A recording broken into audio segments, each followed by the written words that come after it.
All right. So we need to start with me making a post on Instagram, 15 seconds on the dot. Let's go. Hey Switch, it's Leslie. Oh, one more time. And you can ask us nope. Hi Switch, what's up? It's Leslie. Why is my forehead so big? I hope that was it. There's an ancient saying that you have 3 faces. The first one you broadcast to the world. The second one you show to those closest to you. And the last one you don't show to anyone.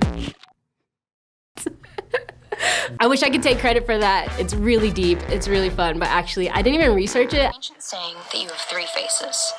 The first one you broadcast to the world. The second you show to those closest to you. And the last one you never show to anyone. Technically, like that's not a copyright infringement, right? Like if you quote a person quoting a quote that's ancient, like, hey Switch, it's Leslie, and today that's exactly what we're talking about. Your third face or your inner world. You know, it's the thoughts and ideas that are shaping where your world is going, whether you like it or not. So I was talking to this friend about this idea of your inner world. You know, it's like this idea that there's more happening in your brain than you're always showing to the outside of the world. And he came up with this phrase for it. He called it the 16th second, right? Kind of based off of Instagram. You know how you post a 15-second story, and then the moment it stops recording, you like jump back to your actual real self, like all of those self-doubt thoughts or the times when you watch that same video 100 times. We're talking about that inner world. It's in the 16th second that we're confronted with our truest, realest self, our third face, right? And these 16-second moments, they don't just happen on social media. Like it's a metaphor for our real life, right? A 16-second moment can look like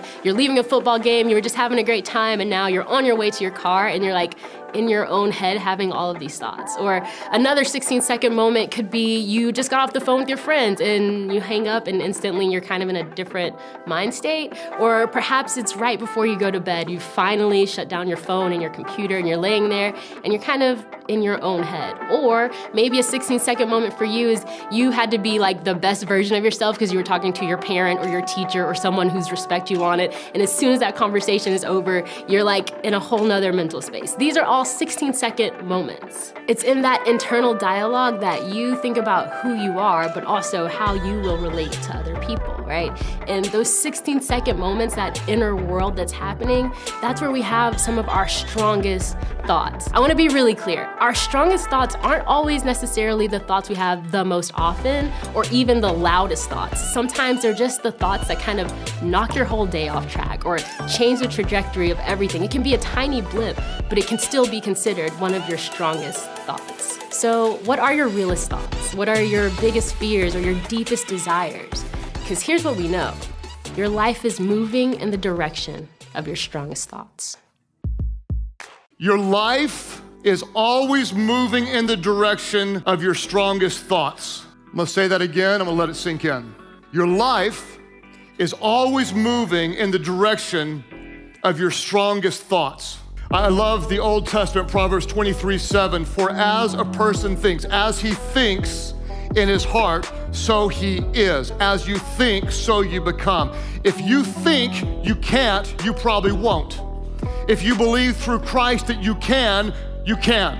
If you're always looking at the problems, dwelling on the problems, your problems will overwhelm you. If instead you're looking for solutions, looking for the work of God, you will find solutions and see God working. For almost all of us in almost every situation, most of life's battles are won or lost in the mind. They're won or lost in the mind. The mind is a battlefield, a battle between God's truth about you and Satan's lies to you. A war between God's truth and between our enemy's deception. Let's talk about a contrast between worldliness and an eternal mind. Worldliness and eternal mind. Would you say you're more worldly, thinking about the things of this world, what benefits me, what I get, what I have, what I want? Or are you more eternal minded, thinking about what benefits the kingdom of God, how I can be a blessing to others, how I can use my life to bring glory to my heavenly King? Think about what you think about, because your life is moving in the direction of your strongest thoughts. In other words, what comes into your mind comes out in your life.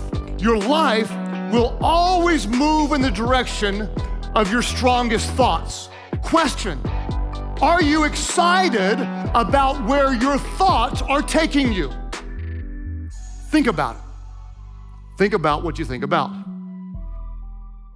Okay, so I'm now just going to do a really quick recap video to then help to focus our attention on some things that we can discuss when we go on to Zoom. So firstly, they talked about this concept of these 16-second thoughts which we have, which are essentially some of our deepest thoughts that we have in a day. And like they said on the video, this could be before you go to bed, or it could be when you're walking away from a football match, and you have these really kind of deep thoughts potentially about yourself or about life. And if you let these thoughts take hold of you, they can completely dictate your mood or your way of thinking for the rest of the day or the week, or even for a longer period of time in your life. These are such deep thoughts which can either be really positive and result in positive outcomes, or can actually be really destructive, which is why it's absolutely crucial in 2 Corinthians 10 verse 5, where it says to take every thought captive and make it obedient to Christ, to ensure that if negative thoughts come in, you don't let them run away with you and lead you down a negative path where you could have your day completely ruined by feeling just really down about those thoughts, or it could even lead you to sin if you're having kind of thoughts of temptation. And like they said on the video, that the mind is a battlefield, and it's so important, particularly at this time during kind of isolation and lockdown, where we have so much kind of time to ourselves and in our own heads and with our own thoughts, to take these thoughts captive when we have negative thoughts, particularly that come into our mind, to take them captive. And they gave a few steps to do this on the video, which is firstly, you take it captive, you acknowledge, okay, this thought's come in that's negative, maybe it comes along the lines of, this friend on the text just said something nasty about me, and that could lead you off on a thought trail easily of like, people don't like me, people think I'm ugly, people think this, people think that.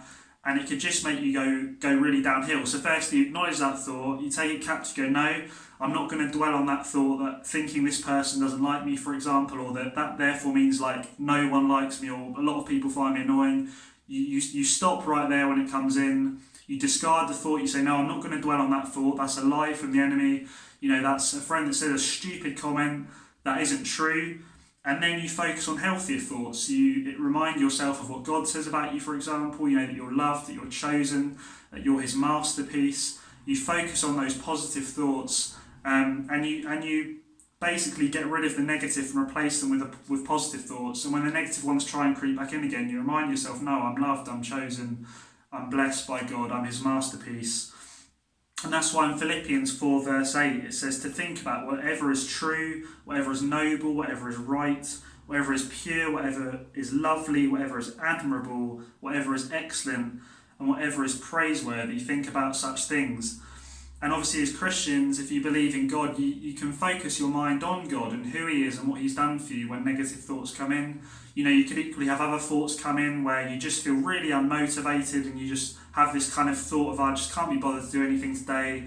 I'm working maybe with your schoolwork all day and other people don't have to work or do anything. How unfair is that? And you could just go off on this path of just unmotivation, and you need to, as soon as that thought comes in, you just need to capture it and discard it and focus on positive thoughts like, well, actually, it's, I'm blessed to actually have things to do so that I'm not getting bored. Focus on the good things, focus on the positive things, and focus on what God says about you if you have negative thoughts that are particularly about, your own kind of character and what people think about you. And then finally, they talked about this concept of whether we're eternally minded or whether we're kind of earthly and worldly minded.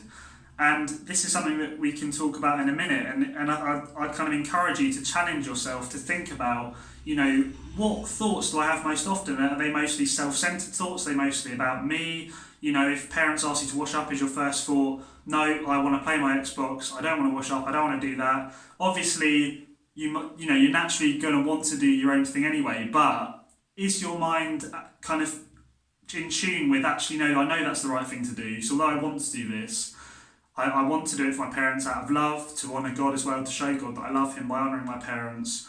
Or are you just kind of really selfishly centered, where your thoughts are just constantly about yourself and what's going to benefit you most, rather than what's going to benefit other people and what's ultimately going to benefit the kingdom of God, i.e. telling others about Jesus, showing your kind of love for others and your love for God through random acts of kindness and through kind of worshipping God and spending your time and your thoughts in a way that honours God and wants to help and bless other people, rather than things about just yourself, which can obviously lead to negativity, and it can also lead to not being kind of as fruitful for God as you could be. And a verse which they gave in relation to this is Romans 12 verse 2, don't conform to the patterns of this world, but be transformed by the renewing of your mind.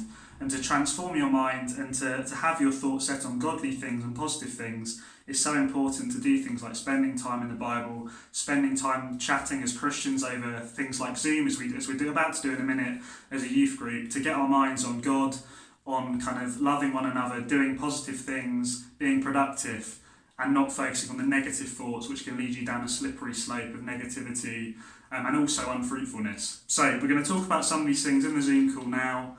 I'll post a link in the chat, and click on it and we'll discuss some of these things.